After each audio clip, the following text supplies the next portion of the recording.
I heard it again today. The notion that a saint in the bounds of the Lord's providence is set apart from hardship.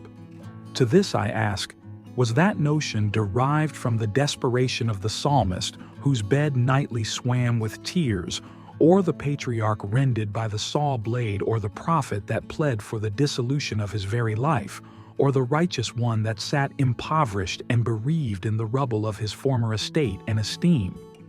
It's a nice thought that one would inherit a preliminary Eden existence upon the very moment of their submission unto the Lord.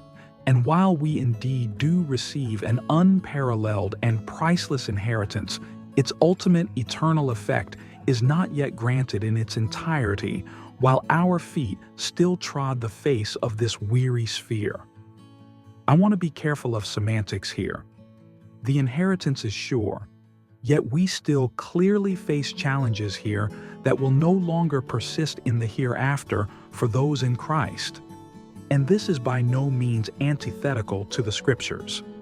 To the regenerated one in Christ, the Lord imparts the exhortation not to consider it strange the fiery trial that is indeed to try us.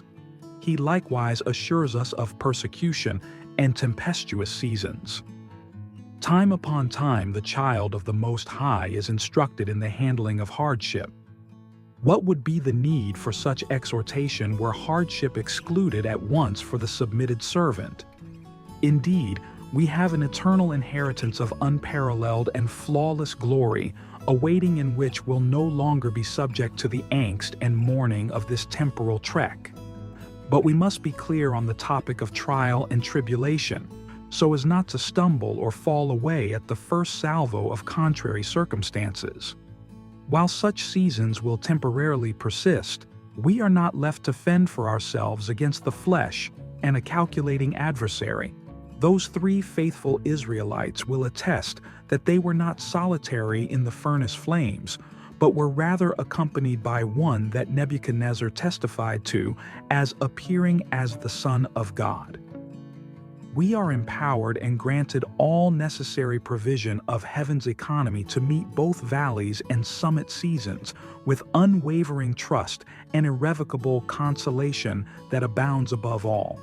We indeed look earnestly to the day when the limitations and imperfect facets of this world will be entirely behind. Yet until that day, we lean wholeheartedly upon the Lord, our good shepherd, our rock and refuge, our deliverer, our Redeemer, and our forever friend.